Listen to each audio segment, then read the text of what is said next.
Video शुरू करने से पहले चैनल को सब्सक्राइब कर लें और बेल आइकन का बटन दबा दें ताकि आपको आने वाली सारी वीडियोस मिलती रहें। अस्सलाम वालेकुम दोस्तों, मेरा नाम अरसलान खान है। आज हमने बात करनी है कि रूहानियत या स्पिरिचुअलिज्म हमारे लिए इंतहाई ज़रूरी क्यों है। और मेरा फर्म बिलीव है, वैसे पिछले दिनों कहते हैं एक मेरी सिस्टर हैं इस तरह क्वेश्चन ही करते हैं, तो उनका एक क्वेश्चन था, वो इस तरह ही कहते हैं स्पिरिचुअलिज्म से रिलेटेड कोई क्वेश्चन करते हैं जी, पर्पस ऑफ लाइफ क्या है।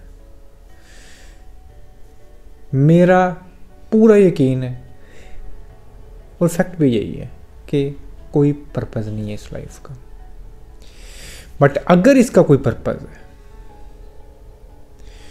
वो जागना है। और वो जागना किस तरह हो सकता है? थ्रू स्पिरिचुअलिटी, रूहानियत के थ्रू। दो हमारी ज़िंदगी के समझ लो कि दो ही चीज़ें हैं जो हमने जाननी है यहाँ इस एग्जिस्टेंस के अंदर। दो ही वाहिद चीज़ें हैं सबसे इम्पोर्टेंट है। पहली हमारा अपना आप, और दूसरी ओवर क्रिएटर। तो खुद की तलाश और खुदा की तलाश, खुद को जानना, खुदा को जानना, और ये दोनों चीज़ें थ्रू स्पिरिचुअलिटी ही हो सकती हैं। एक बड़ी खूबसूरत सी इस तरह ना कहानी है कि एक बादशाह था, वो ना एथियस्ट ज़रा मेंटालिटी का था। उसके पास कोई भी रिलीजियस लोग जाते थे, काफ़ी पुरानी बात है, तो मुख्तलिफ रिलीजन्स के लोग वहाँ पर जो हैं वो उनके जो कर्ता धर्ता होते हैं वो वहाँ पर जाते हैं, और जाके जब भी उसके सामने कुछ इस तरह का बात करते, कोई प्रीच करते रिलीजियस बात कोई,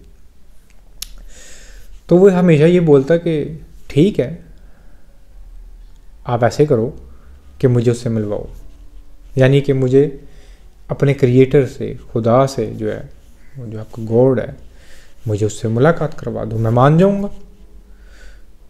जो भी उसके पास जाता, अब वो जाहिर है वो जितने भी उधर लोग जाते थे वो प्रीच तो बड़ा कुछ कर सकते थे, बट जब वो कहता था कि मेरे साथ ये बस बातें ना करो, मेरे साथ ठोस काम करो, मुझे डायरेक्ट उससे मिलवाओ, जो भी क्रिएटर है, मिल लूँगा, मैं भी आपकी तरह का हो जाऊँगा।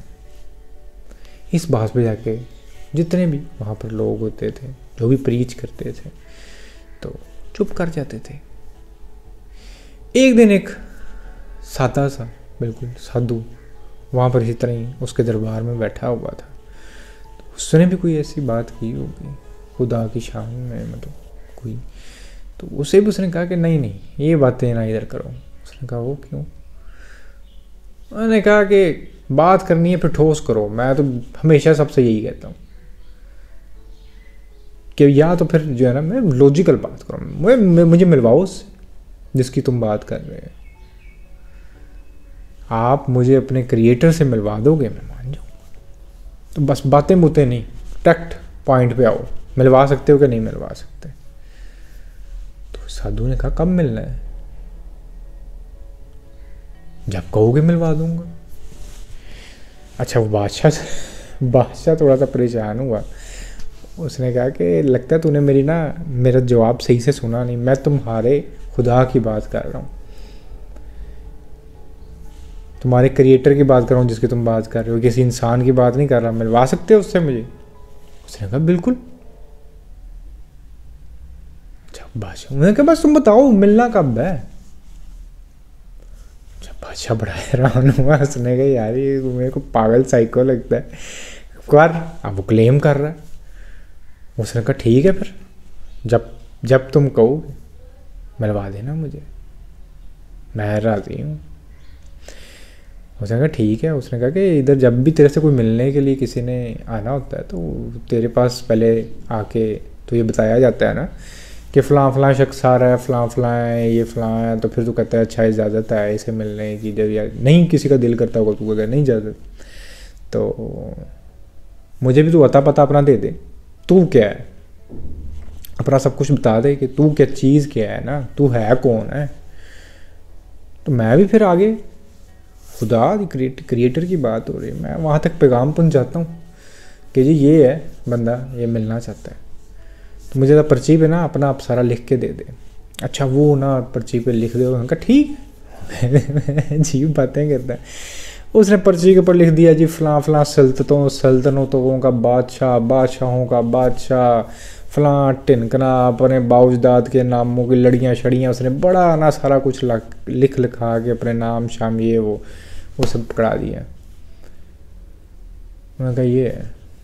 वो पर्ची देखता है, पर्ची देख के कहता है यार ये नहीं, तू कौन है, ये क्या तूने पकड़ाया मुझे। बादशाह ने कहा यार ये तो अब तू पागलों वाली बात कर रहा है, मैंने अपना आप ही सारा कुछ लिखा है, बादशाह हूँ मैं इस जगह का, मैं बादशाह हूँ, तो वो लिख दी है। साधु ने कहा कि क्या कल तू फकीर हो जाए, कल तू भिखमंगा हो जाए, तो क्या तू ही रहेगा। तो बादशाह ने कहा बिल्कुल मैं ही रहूँगा, बादशाह भी मैं ही हूँ, फकीर हो जाऊँगा तब भी मैं ही रहूँगा ना। तो साधु ने कहा इसका मतलब तो ये हुआ कि बादशाह होना तेरी शनाख्त नहीं है, ठीक है। कल तो फकीर हो जाएगा, तो क्या कहेगा कि मैं फकीर ही मेरी शनाख्त है, नहीं, कुछ भी हो सकता है, बादशाह या फकीर होना तेरी शनाख्त नहीं। तू अभी भी वही है, तब भी वही होगा, इसका मतलब कुछ ऐसा है जो स्टिल रह रहा है, मुझे तेरे बादशाह या फकीर होने से बदल नहीं रहा, वो तेरी शनाख्त है। वो क्या है, वो मुझे बता। मैं कहा नाम तो लिखा है, नाम तो तेरा कोई भी रख सकते थे, आपका नाम है, आपका पैदा होते नाम नईम, लुकमान, अरसलान, कुछ भी रख दो, ये कौन सा हमारे कहते हैं बाय बर्थ ऊपर से हम लिखवा के आए होंगे जी ये मेरा नाम है। आप क्या कौन हो आप, नाम तो कोई भी हो सकता है, किस तरह पता चलेगा। बादशाह को बात समझ में आई। बादशाह कहता है वो तो नहीं मुझे पता कि मैं कौन हूं। साधु ने कहा जिस दिन पता चल जाएगा ना कि तू कौन है, मुझे बता दे, मैं तेरी मुलाकात करा दूं।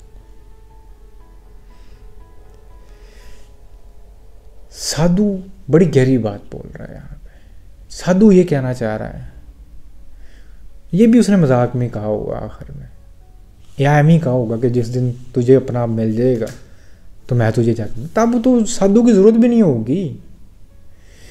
जिस दिन अपने आप की तलाश में, देखो खुदा हमें एक ही बात बोलता है कि मैं आपके अंदर बैठा हूं, मैं तुम्हारी शारक के पास हूं। हम ही नहीं देख रहे, हम अपनी आउटर वर्ल्ड देख रहे हैं, हम दिखने में कैसे लगते हैं, हमारे कपड़े कैसे हैं, हम इस चीज़ को अपनी शनाख्त समझते हैं, मेरे घर कितने हैं, मेरा ये कितना है, मेरा बैंक बैलेंस कितना है। अंदर जो एक्चुअली में आप हो उधर तक तो हमने झांका भी नहीं। और खुदा कह रहा है मैं आपके अंदर आपके साथ बैठा हूं, मैं तुम्हारी शारक के पास बैठा हूं। तो आपने जैसे ही वो सफ़र शुरू ही करना है ना, खुद तक जाने का सफ़र, अपने आप तक जाने का सफ़र, आपको पता चल जाएगा। आपको रास्ते में ही आप अपने आप को जानते जानते खुदा को भी जानना शुरू हो जाओगे।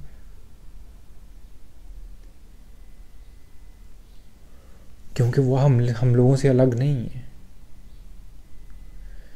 जो क्रिएटर है वो अपनी क्रिएशन के अंदर ही होता है, वो हर वक्त अपनी क्रिएशन के साथ ही रहता है।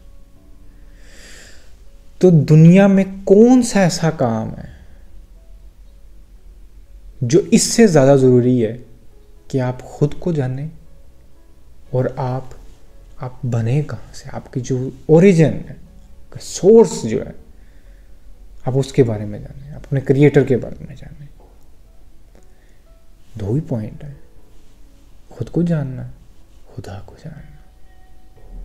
इससे ज़्यादा कोई ज़रूरी चीज़ है तो आप मुझे कमेंट्स में बता दें। हमारे यहाँ पे सब्जेक्ट्स के अंदर इंग्लिश कंपलसरी तो ज़रूर होती है, रूहानियत कंपलसरी क्यों नहीं है, वो हमें क्यों नहीं समझाया जाता।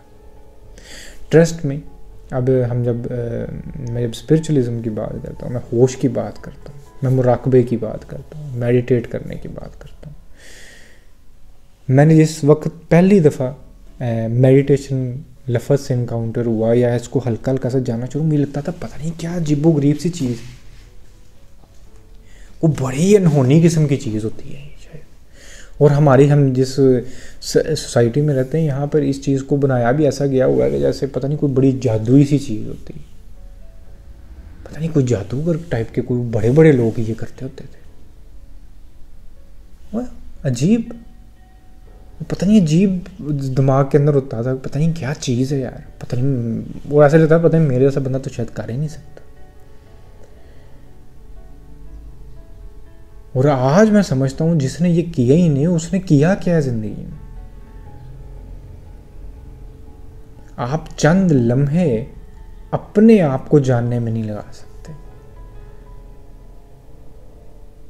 कुछ भी नहीं करना, बैठना है, अपने अंदर डूबना है बस। और करना क्या है, सिर्फ खामोशी से ऑब्जर्व करना है अपने आप को, अपने अंदर, अपनी सोचों को, अपने आप को थोड़ा सा खाली करते जाना है। और देखो, फिर देखो कौन कौन से जादू होते हैं। तो मेरा आज का पैगाम यही था कि अपनी लाइफ में रूहानियत के लिए, मेडिटेशन के लिए, या जिस भी अंदाज में आप रूहानियत को या स्पिरिचुअलिज्म को परसू या समझना चाहते हैं, उसको शुरू लाजमी करें। ज़िंदगी ख़त्म हो जानी है। इस एग्जिस्टेंस का एक बड़ा अगेन दो बहुत मेन पॉइंट्स हैं। एक खुद हम पूरी ज़िंदगी जो लोग इस तरफ आते ही नहीं हैं, मुझे तो नहीं समझ आती, वो एक मैकेनिकल से ज़िंदगी गुजार के चले जाते हैं और उनको कभी ये क्वेश्चन इनकाउंटर ही नहीं होते कि यार आप हो कौन। अपने अंदर वो डूबते ही नहीं, जानने की कोशिश ही नहीं करते। जिस तरह का सराउंडिंग्स के एटमॉस्फेयर ने बना दिया वो उस तरह ही बन के पूरी ज़िंदगी गुजार के चले जाते हैं। इतना ही आज का पैगाम था। बात अच्छी लगे तो नीचे लाइक और सब्सक्राइब कर सकते हो। आज के लिए इतना ही। अल्लाह हाफिज़।